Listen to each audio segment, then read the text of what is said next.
1. A Christmas Carol, Part 1. Scrooge is sat at his desk writing. Cratchit very nervously approaches. Excuse me, sir. Yes, Cratchit. Well, sir, tomorrow is Christmas Day, sir. I was wondering if I might be allowed to stay home and celebrate with my family.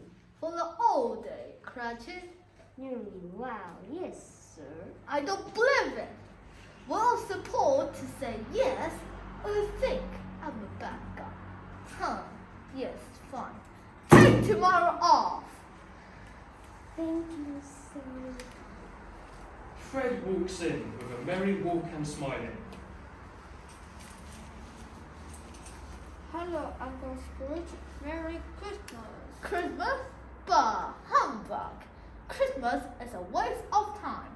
All the matter is money, Fred. And on Christmas, nobody is making me any money. Except me to be married? You need to cheer up, Uncle. You're too grumpy. 2 fundraisers for a charity walk in. Excuse us, sirs, but will you be willing to get some money for the poor? At this time of year, people can be very generous. It is the season of goodwill after all. Yes, of course. Goodwill? Only no presents?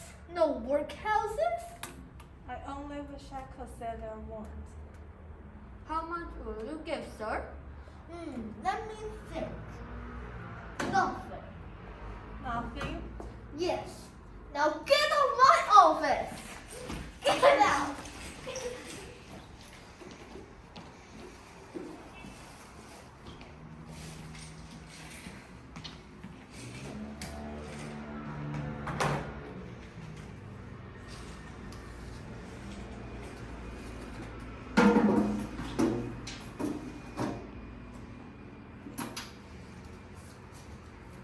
Part 2. Scrooge is at home, eating dinner. He hears ghostly sounds, and his curtains move. He gets up scared. I say, who is that? Scrooge grabs a stick to protect himself. I'm not afraid. Do you hear me? Suddenly, a ghost appears. Molly? My old business partner? I don't believe it. Scrooge, you need to change your ways because I was greedy and selfish in life.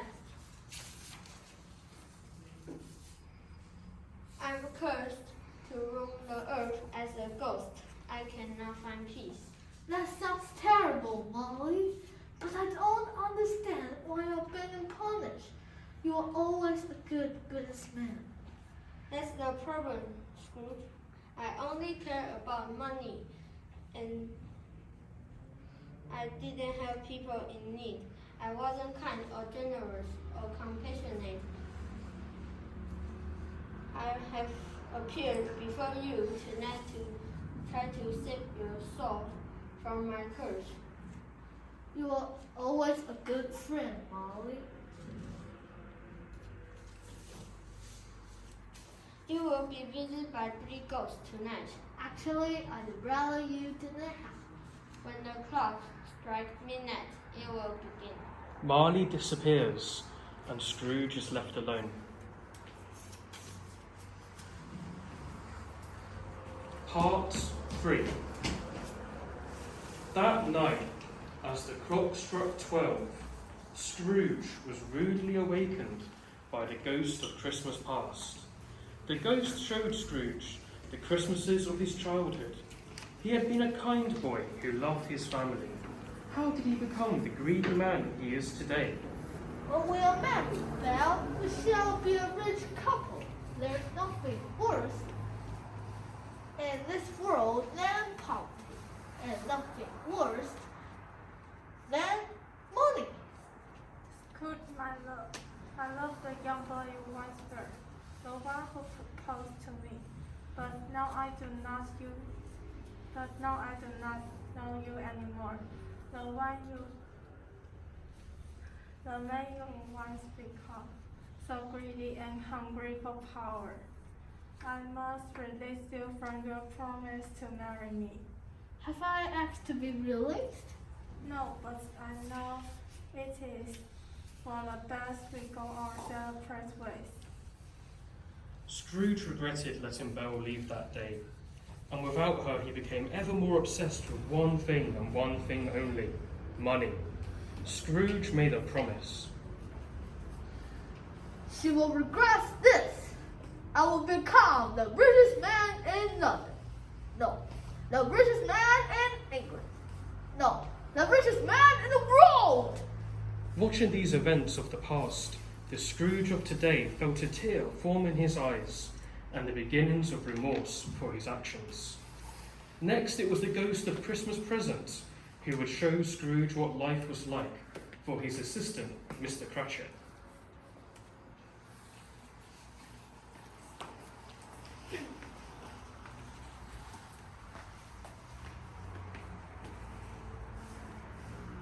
Merry Christmas, everyone!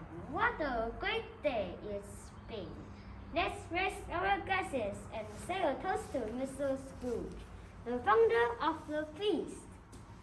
Founder of the feast indeed.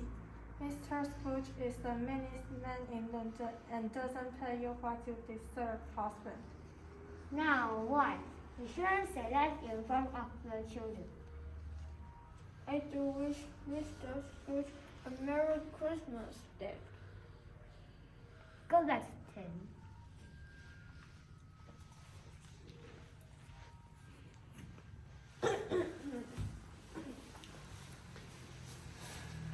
Tim is a kind boy.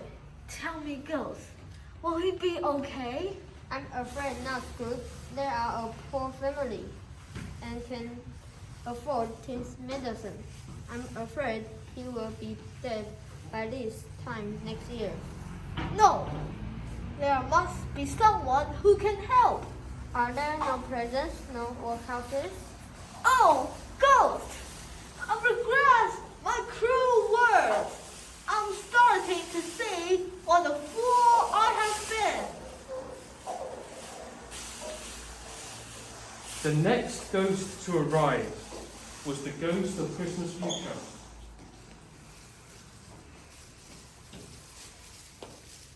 Hello, Ghost.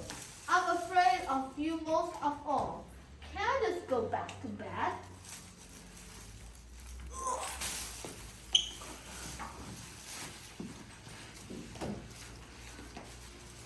Now we see a young couple who learn of Scrooge's death. They are pleased because Scrooge is their landlord, and because he is cruel and greedy, they can't afford to pay rent. Well, dear, we can't afford to pay our rent still. We will have to live on the streets.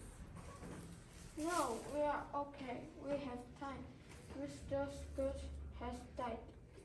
I know you should never celebrate someone to death, but my goodness, these have saved us. It's okay to celebrate Mr. Scrooge that I did. He was a horrible man, and this will probably save other people too. Oh, what a terrible man I have been. I will regret everything. Please, Ghost, give me one more chance, please. Part 4.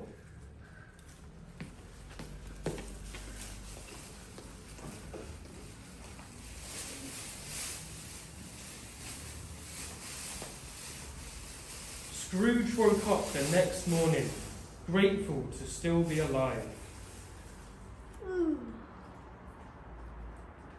Oh my goodness, I'm alive! I'm alive! I have one last chance! Scrooge calls out his window. Boy, what day is today? Today you must be crazy. What is Christmas Day it is? Today is Christmas Day? That's perfect!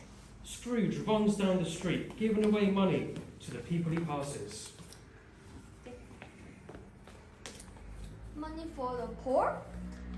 Here you go, of course. Scrooge was grateful to the three ghosts and his old friend Marley. He promised to be a good, kind and generous man from now on. First he would find Fred.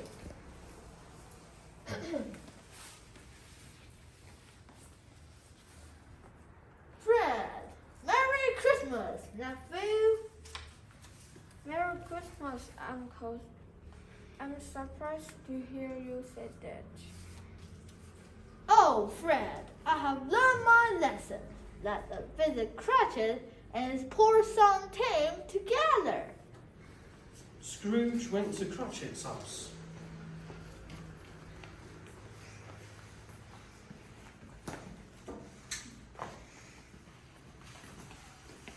Knock, knock, knock. Hello, Mr. Scrooge. Cratchit, good sir, I have brought you and your family a goose for Christmas dinner. And I understand Tiny Tim is sick. I want to do whatever I can help. And I'm giving you a raise. I can't believe it. Thank you, Mr. Scrooge. Merry Christmas, Cratchit! Merry Christmas, everybody! God bless us, everyone. That's right, Tim. And so it was that Scrooge kept all his promises and lowered his rent and supported charities and was known by all in London to be a kind and generous man. He took the second chance that Marley and the three ghosts gave him and saved his soul. And there was no one in the world who loved Christmas more than Scrooge.